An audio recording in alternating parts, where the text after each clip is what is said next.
अस्सलाम वालेकुम फ्रेंड्स, उम्मीद करती हूँ आप सब लोग खैरियत से होंगे। आज मैं आपके लिए लाई हूँ क्लास 9 का जो न्यू सिलेबस है, चैप्टर नंबर 9 का लास्ट लेक्चर नंबर 8। आज हम चैप्टर नंबर 9 एसिड बेस का ये जो एक्सरसाइज है उसको सॉल्व करेंगे। चलते हैं आज के लेक्चर की तरफ। सबसे पहले जो है हम MCQs को सॉल्व करेंगे। विच of the following is a weak acid, यानी यहाँ पे डिफरेंट ऑप्शन दिए हैं कि इनमें से वीक एसिड कौन सा है। मतलब विच of the following is not a weak acid. देखिए H2CO3 ये भी वीक एसिड होता है, CH3COOH ये भी वीक एसिड होता है, C6H8O7 ये भी वीक एसिड होता है, जबकि HCl स्ट्रॉन्ग एसिड है। यहाँ पे ऑप्शन ए होगा विच of the following is a weak acid. जबकि यहाँ पे हमने बताना है कि वीक एसिड ये सारे H2SO4 HCl HNO3 ये स्ट्रॉन्ग एसिड है। वीक एसिड कौन सा है? CH3COOH। Identify a weak base in the following. यहाँ पे ये सारी जो बेसिस हैं ये स्ट्रॉन्ग बेसिस है, लेकिन इसमें जो मैग्नीशियम हाइड्रोक्साइड है ये वीक बेस है। विच of the following is not a property of base, यानी कि इन प्रॉपर्टीज़ में से बेस की प्रॉपर्टी कौन सी है? बीटर टेस्ट उसका होता है, सोपी टेस्ट भी होता है, रेड लिटमस को ब्लू भी करती है, बट वो कोरोसिव नहीं होती। कोरोसिव कौन क्या होता है? Acid. Water act as a base, water base के तौर पर क्यों एक्ट करता है? क्योंकि वो OH नेगेटिव आयन प्रोड्यूस करता है। If a metal oxide insoluble in water, अगर कोई मेटल ऑक्साइड वाटर में इनसॉल्युबल होगा तो इट विल बी बेस, यानी कि वो जस्ट क्या होगा? बेस होगा। अगर वो वाटर में सॉल्युबल है तो वो बेस और अल्कली दोनों होगा। Identify a base that is not alkali, यहाँ में से कौन सी बेस जो कि अल्कली नहीं है? मैग्नीशियम हाइड्रोक्साइड, क्योंकि ये वाटर में डिज़ोल्व नहीं होती। अल्कली होने के लिए ज़रूरी है कि वाटर में डिज़ोल्व हो। Which are the following is base, इनमें से कौन सा कंपाउंड ऐसा है कि जो कि बेस भी है और अल्कली भी है? यहाँ पे कौन सा है? BaOH थ्राइस, क्योंकि बाकी जो हैं वो सारे just as a base act करते हैं, अल्कली एक्ट नहीं करते। Identify Bronsted base, Bronsted base हमारे पास क्या है? H2O वाटर, क्योंकि ये वहाँ से यानी कि किसी दूसरे कंपाउंड से H पॉजिटिव को एक्सेप्ट करता है। विच of the following is a property of a strong acid, strong acid की प्रॉपर्टी क्या है? कि वो वाटर में कम्प्लीटली आयनाइज हो जाता है। Option C. Which of the following is property of base, इनमें से बेस की प्रॉपर्टी कौन सी है? सोर टेस्ट ये एसिड की प्रॉपर्टी है, कोरोसिव ये भी एसिड की प्रॉपर्टी है, ब्लू लिटमस को रेड करना ये भी एसिड की प्रॉपर्टी है, लेकिन रेड को ब्लू करना ये बेस की प्रॉपर्टी है।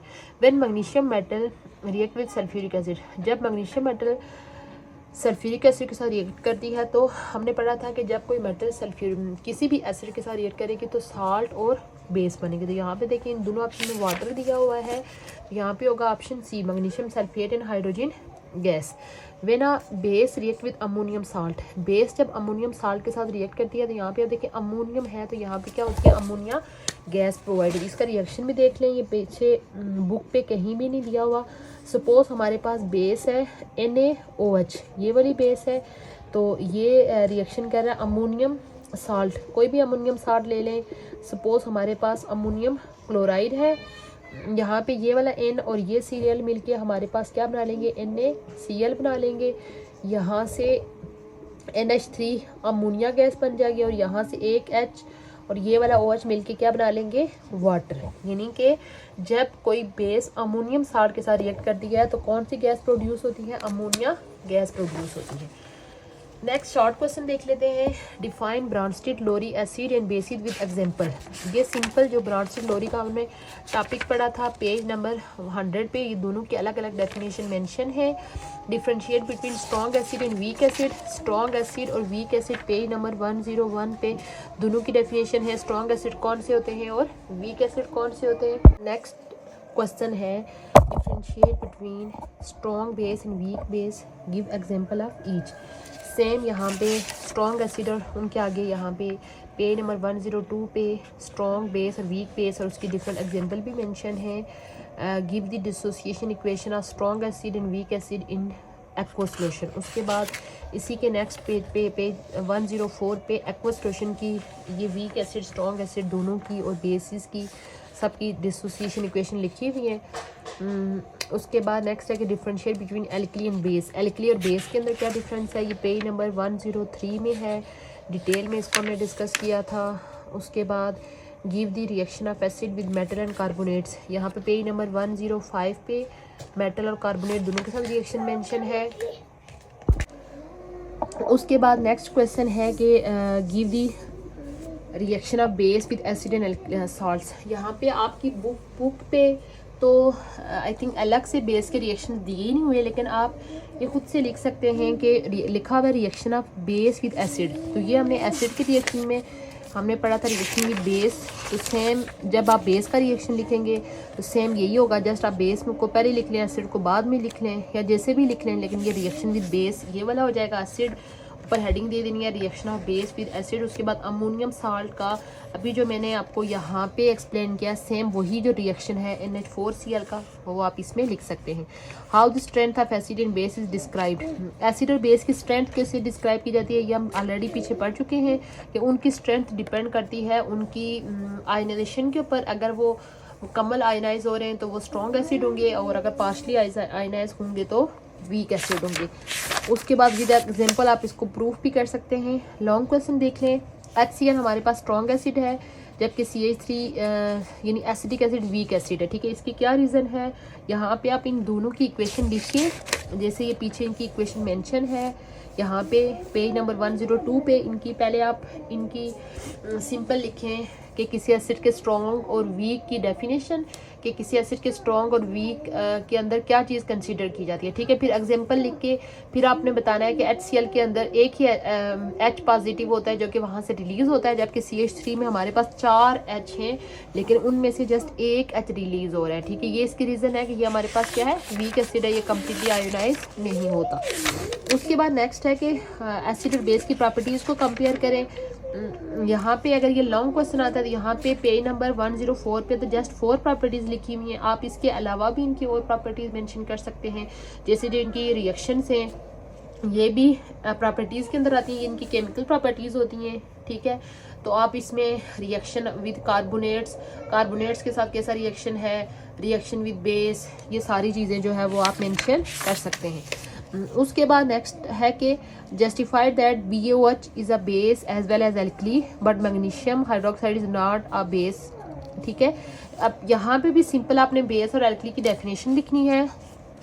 ठीक है, तो उसके बाद फिर आपने लिखना है कि जो पहला कंपाउंड है हमारे पास BaOH, वो वाटर में डिज़ोल्व हो जाता है आसानी से। ठीक है, इसी वजह से वो एज अ बेस और एल्कली दोनों तो अट्रैक्ट करता है, बट MgOH2 जो है मैग्नीशियम हाइड्रोक्साइड, ये एज अ बेस एक्ट तो करता है लेकिन एल्कली एक्ट नहीं करता, क्योंकि ये वाटर में डिज़ोल्व नहीं होता। उसके अलावा कॉपर ऑक्साइड जो होता है वो कहते हैं कि वाटर में इनसॉल्युबल है, तो ये एल्कली है या बेस है। ये शॉर्ट क्वेश्चन में आ सकता है, ये डिज़ोल्व नहीं है तो ये जस्ट बेस एल्कली नहीं है। How you will justify that sulphuric acid है स्ट्रॉन्ग एसिड। ठीक है, सल्फ्यूरिक एसिड स्ट्रॉन्ग की और एसिटिक एसिड वीक। सेम जो मैंने आपको यहाँ बताया कि जो एसिटिक एसिड का कंपैरिजन HCl के साथ है, यहाँ पे एसिटिक एसिड का कंपैरिजन किसके साथ है, H2SO4 के साथ है। सेम वही प्रोसेस आप इसमें भी यूज़ करेंगे कि H2SO4 में मौजूद दोनों हाइड्रोजन जो है वो आयनाइज हो जाते हैं, आयन में चले जाते हैं, जबकि एसिटिक एसिड में 4 हाइड्रोजन होते हैं लेकिन जस्ट एक उसमें जाएगा। उसके बाद नेक्स्ट है what is acid rain, how it is form from influence of industries.